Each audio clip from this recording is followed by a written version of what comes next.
What's up, people? BikTrix owners, people that are going to make a good decision and become a BikTrix owner. Sound like I'm sponsored, don't I? Hey guys, Wes Neal back out here on the trail. Going to give you an update on the Juggernaut Ultra 1000. So, if you'll recall, here not too long ago back, a little over a week, we blew out the hub, shredded it, annihilated it. Now it can be fixed. You have to replace the pawls. I think that's how you say it. So, anyways, we didn't go that route. Roshan hooked it up. We now have an Origin 8 wheel with a KT ratchet system hub. This hub, I'm telling you guys right now, and I'm telling you, Roshan, be proud, man. I could tell a massive difference in the response to torque to the ground with this KT ratchet system. When I looked at it and tore it apart and was wanting to see what it was all about, I could tell that it was different, and it's amazing how it works. It's just a great, I personally think it's a great piece of ingenuity. And it's on this Origin 8 wheel. So this wheel is sexy looking, okay? This wheel is 3 inches wide, okay? I think the stock one is I actually think it's a little over 3 inches. I had to measure, I forgot. But as you can see, it's a much bigger wheel. It actually gives the stance on this rear tire. I could tell it sits a lot better, and maybe that's why I think it climbs a lot better, because you're getting a lot. I'm telling you, I can notice a massive difference. I mean, I'm excited. And let me tell you, I just pulled a hill where I went straight up. I come off the trail, hung a left, and just started climbing straight up, had it in granny gear, and just pedaled. And now I was in pedal assist 5, and I really wanted to strain this thing. I wanted to pull on it hard, and the hill I just pulled was hard. And I mean, I kept it.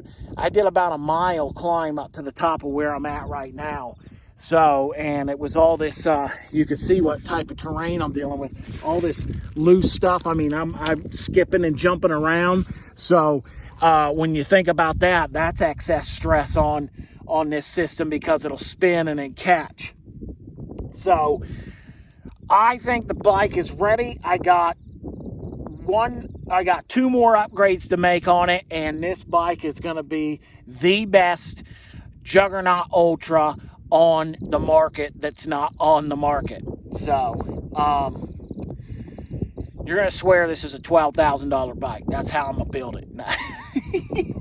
Oh, my dad's giving me a bunch of grief over it. I mean, he's just having a good time with me, but he's like, man, you are putting that bike to its limits. He said, Roshan's going to actually delete your name and your number.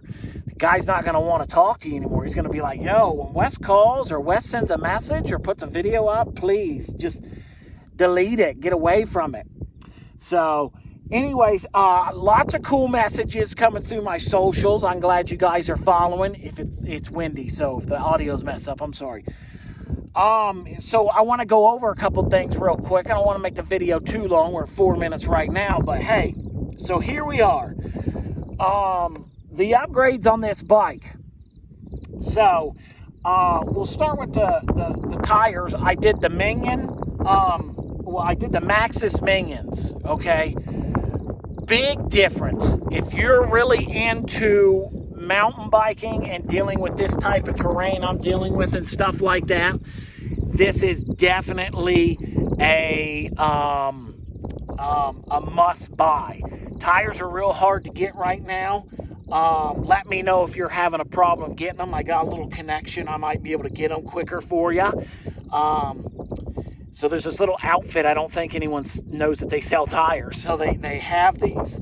And so I got these. These are, of course, the FBRs and then the FBF. So they're front and back. great tires. These are 120 TPI, so it's got a lot stronger and resistance to flats and thorns and what have you. So another upgrade is I made a major mistake when I bought the bike. I didn't get good brakes on it, so I put the quad piston Maguras on it. Okay, now I only have it on the rear because it burned up the other one, trashed it. I went up to a 203 on this rear rotor. Okay. And then that's with the Magura quad piston, but I deal with 30 plus % grade all the time, up and down. So I opted for the dropper post, which is great. I love it. It works good. I only had to do a little rerouting of the cable, but it works good. So we move up to the front. I didn't upgrade the shocks, so that's something new I'm going to do. That's going to be another upgrade that I do. But I did put a 223, which is not recommended per Roshan. He's a little concerned that this is too big of a brake rotor for this fork system. And the reason being is when, it's a lot of grabbing force. So he's a little concerned with it, I think especially the mounts. And I've been keeping an eye on it. So far, so good. We just had the standard BikTrix brake on the front here. I'll be bumping that up to a Magura quad piston. Those are salty. They're salty. So mine was just under $300 for that rear. And they're not very friendly when it comes to bleeding them. So it took me a minute to do that.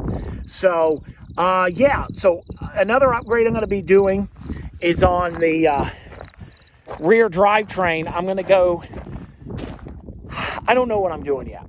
I've talked to Roshan. We've had a couple little discussions in Messenger about, I really am in love with the Box 9 52, because this thing's gonna this is only a climbing monster.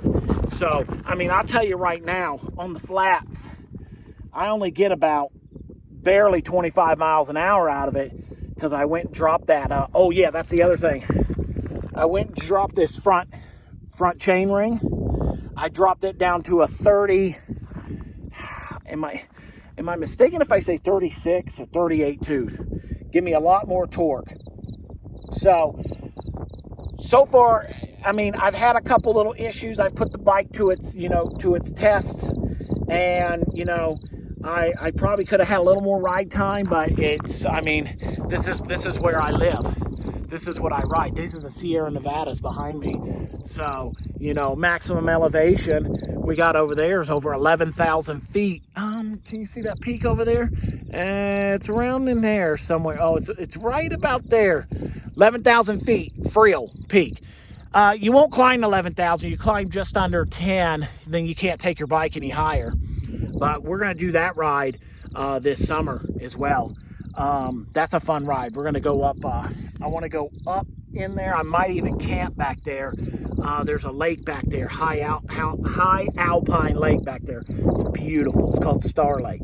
So I'd like to go back there and camp for a night. Take the bike, do a little ride up there. So I'm 100% sure I can ride in and ride out on 2 batteries. So definitely know I could do that.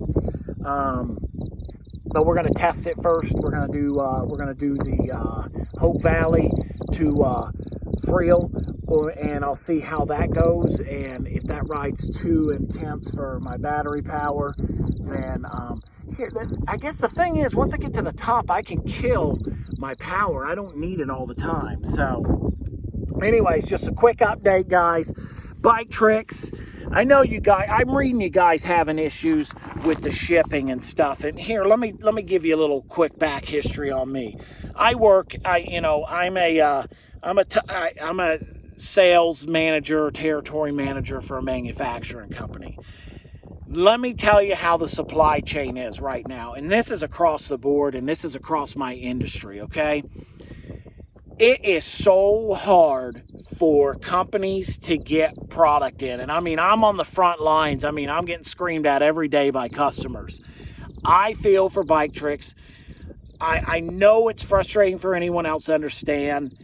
Guys, the supply chain in this country, and I mean, and this goes, I guess, for Canada too, because they're part of the continent, you know. By the way, I'm going to be taking over as soon as COVID's lifted and Americans can go back to Canada. I'm going to be taking over the territory, so I might be popping in there to Saskatoon. So anyways, guys, the supply chain is just effed, okay? I'm just being clean. It's junk. It's garbage. We got stuff sitting out in the ocean waiting to come in. The ports are packed, and this is a worldwide issue, guys. And I'm telling you that coming from the manufacturing side, where every day I'm waiting on containers and ships and stuff to come in, and it's bad right now. I think a lot of it had to do with COVID. I mean, that's just a mad thing we have to deal with. So give BikTrix a chance, man. I got lucky. Back in November, I just said pull the trigger and bought one, and I had the thing within like 5 days. So by no means is BikTrix trying to take any of your guys' money and not give you what you want. And listen, BikTrix don't give me any money. They don't sponsor me. Just telling you guys, BikTrix, those are cool people. Give them a chance, take a deep breath, realize they're trying their best too. So anyways, we're gonna take a little bit of a stroll down through here and head back. And thanks for watching my video. Make sure you like and subscribe. I keep forgetting to say that. So yeah. All right, cool guys. Later.